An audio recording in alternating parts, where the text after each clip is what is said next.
आरंभ की बड़ी गाथाएं हैं, और उसमें प्रवेश करें तो मुझे हिमालय दिखाई देता है। हिमालय नाम नगाध है राजा, नर नारायण पर्वत के मध्य में केदारखंड, नारद क्षेत्र, उर्वशी पीठ, भैरवी चक्र,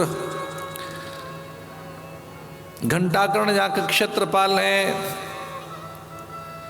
हिमखंडों की ओट में से निकलती हुई सरस्वती अलकनंदा का संगम जहां है, ऐसे केशव प्रयाग और थोड़ा सनकादिक घाट की ओर से वामकूले भगवान बद्रीश का स्थान, जहाँ भैरवी चक्र उर्वशी पीठ है, वहीं कहीं उसी के निकट महर्षि वेदव्यास भूर्ज पत्र पर ये भागवत का पहला श्लोक लिखते हैं।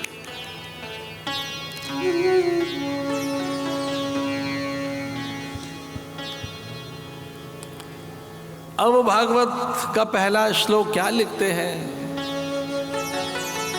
अन्य भूमिकाओं में से निकलकर अगर भागवत के पहले श्लोक पर पहुंचे तो हिमखंडों के उन उपत्यकाओं में, हिमाच्छादित प्रदेश में नारद की आज्ञा से महर्षि वेदव्यास लिखते हैं। सच्चिदानंद रूपाय विशुत्पत्त्यादि हेतवे तापत्रय विनाशाय श्रीकृष्णाय वयं नमः।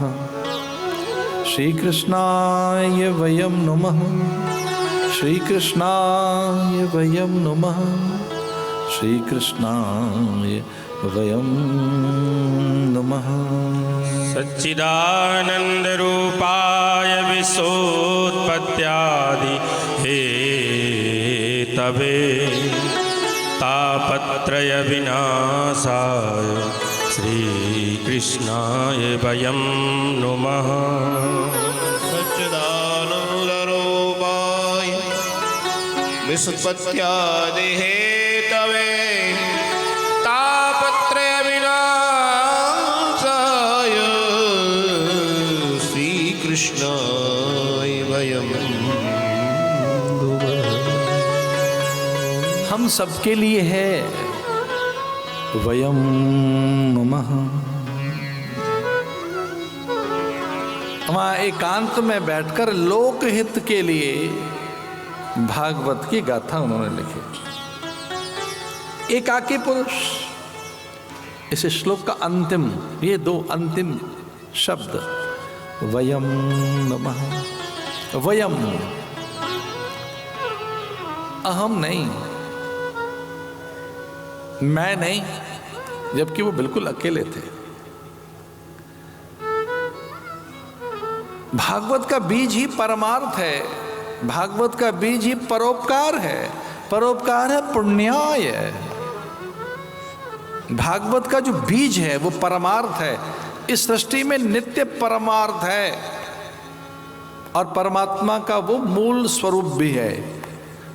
हम तो वेदांती हैं, वेदांत का अभ्यास करते रहे।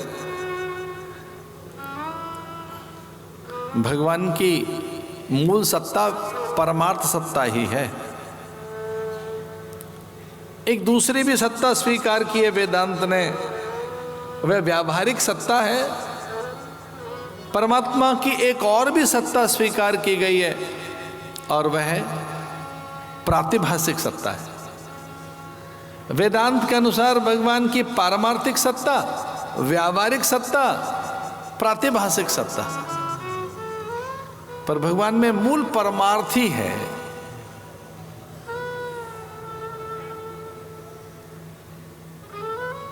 और बिना सत्य के परमार्थ नहीं होगा। सत्य उसका बीज है,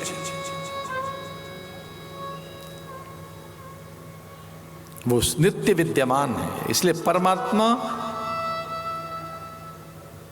पर विचार किया जाए कि वो क्या है, तो उसके लिए भागवत कहती है सच्चिदानंद रूपाय।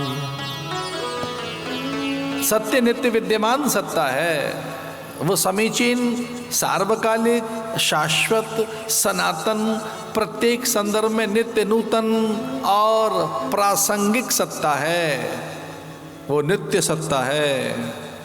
एक बहुत संकोच में बात कह रहा था मैं कि भगवान नहीं है इसके तो कहीं प्रमाण नहीं मिलते, भगवान हैं इसके करोड़ों प्रमाण हैं, करोड़ों। वो नहीं है इसका कोई प्रमाण मिलता नहीं है। कुतर्क हो सकता, उसके अस्तित्व पर क्या भाई कहीं नहीं है वो, पर वो तो नहीं है, तू तो है, और तू है तो फिर किससे है?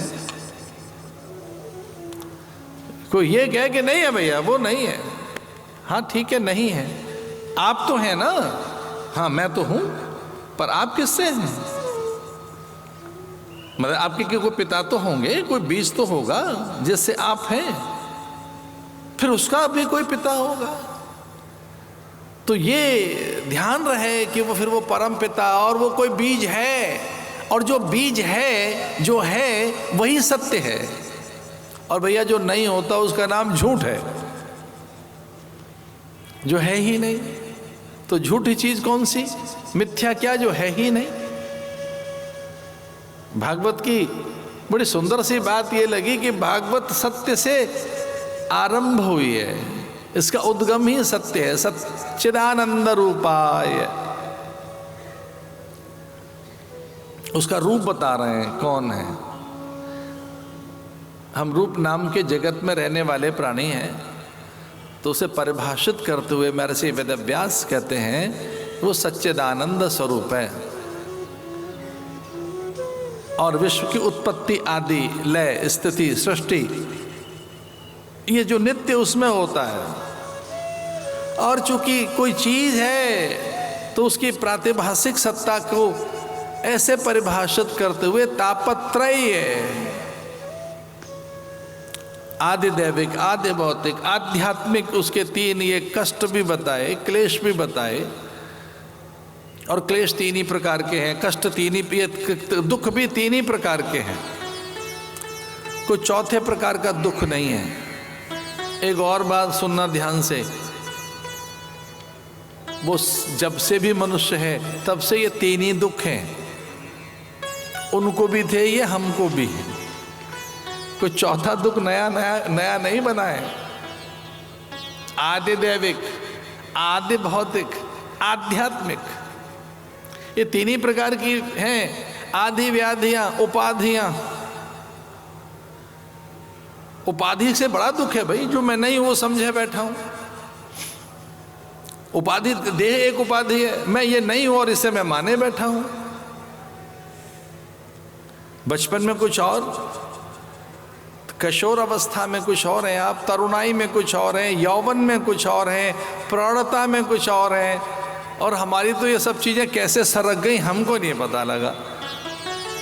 हम तो बचपन से साधु झुंड में घुस गए यतियों के समूह में, तो ये हमारा बचपन, कैशोर्य, तरुणाई, यौवन, और बहुत जल्दी सरक गई वो चीज़ जो पता नहीं लगा वो कब प्रौढ़ता चली गई, और वार्धक्य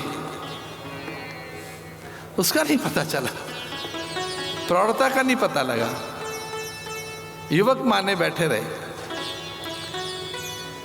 और वो हैं ही हम ऐसा माने बैठे रहे। प्रौढ़ता कब आई और कब वार्धक्य सामने खड़ा पता नहीं लगा। उपाधि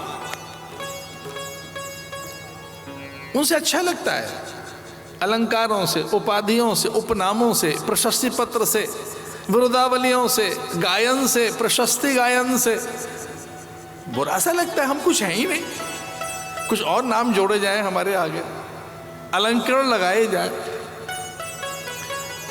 केवल मैं अकेला साधु, मैं केवल, और कुछ नहीं मेरे नाम के आगे। एक श्री केवल, वो तो दो लगाते, फिर किसी ने 3 और 4 लगाई।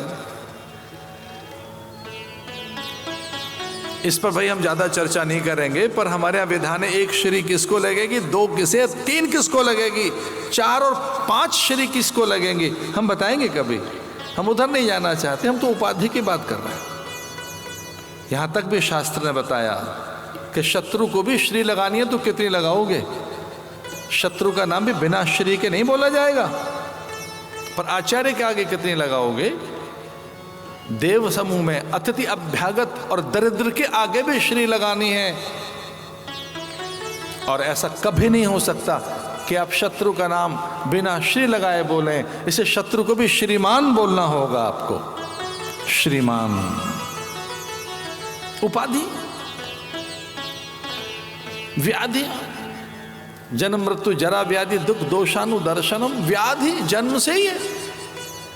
आंख खुलते से है रोदन, बस आंख खुली और रोदन, अन्यथा तो जीव न रोता, बालक न रोता। कोई अचानक जो रोदन है उसके मूल में कोई रोग तो है, व्याधि तो है।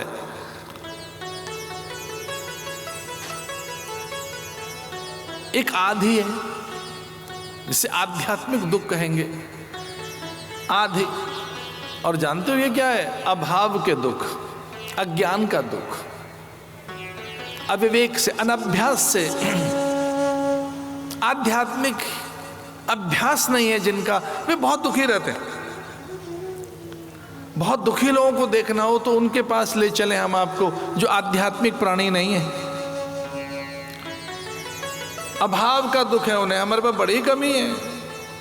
जिनके पास विवेक का और विचार का अभ्यास नहीं है, जो सत्य से निरंतर अनभिज्ञ हैं, जो स्वयं के सच को नहीं जानते, बड़े दुखी रहते।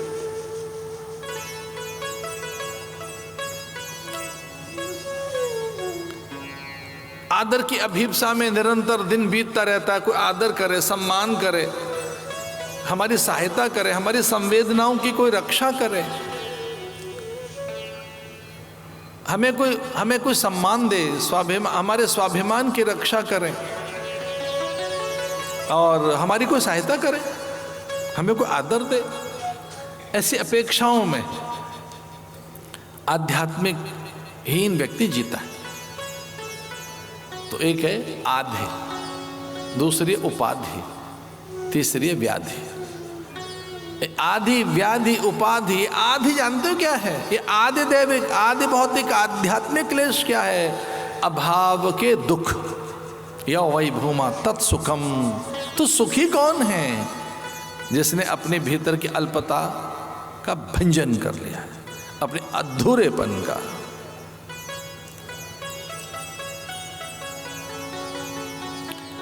भागवत के पहले श्लोक की चर्चा कर रहे हैं, तापत्रय विनाशाय। और ये जो ताप है, तापत्रय, इन दुखों से मुक्ति का एक ही उपाय है,